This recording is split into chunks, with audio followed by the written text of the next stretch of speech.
थंड हवेचं ठिकाण असलेल्या पाचगणीमध्ये सध्या राजकारण पेटलेलं आहे. कारण उमेदवारी अर्ज मागे घेण्याचा आजचा शेवटचा दिवस होता आणि अशातच विरोधकांनी अर्ज मागे घ्यावा यासाठी राजकीय पक्ष प्रयत्न करतच असतात. त्यात घडलेल्या एका घटनेमुळे सध्या निवडणुकीच्या काळात उमेदवार घाबरलेले आहेत. ही घटना आहे पाचगणीमधली. एका नगराध्यक्ष पदाच्या उमेदवारीसाठी उभे राहिलेल्या उमेदवाराला साधू वेशात येऊन अपहरण करण्याचा प्रयत्न केला गेला. या प्रकरणी पाचगणीच्या पोलीस ठाण्यामध्ये गुन्हा दाखल करण्यात आलाय आणि त्या नगराध्यक्ष पदासाठी निवडणुकीला उभे राहिलेल्या उमेदवाराचे नाव आहे संतोष प्रभू कांबळे. त्यांनी सांगितलं की रात्रीच्या वेळी ते घराच्या वरच्या मजल्यावर झोपलेले असताना काही जण नागा साधूंचा वेश घेऊन घटनास्थळी आले. कारमध्ये बसलेल्या त्या साधूंमध्ये चर्चा सुरू होती. याचा आवाज कांबळे यांच्यापर्यंत पोहोचला.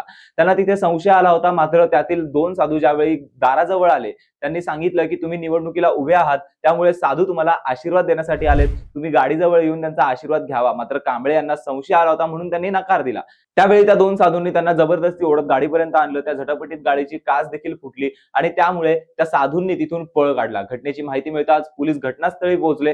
निवडणुकीच्या काळात उमेदवारीचा अर्ज मागे घेण्यासाठी राजकीय पक्षाचा हा प्रयत्न होता का, अशा अँगलने पोलीस तपास करतायत. संबंधितांची माहिती घेण्यासाठी टोल नाक्यावरील सीसीटीव्ही, सिग्नलवरील सीसीटीव्ही तपासले जात आहेत. नागरिकांनी आणि उमेदवारांनी अशा साधूंपासून लांब राहावे असं आवाहन पोलिसांनी केलंय.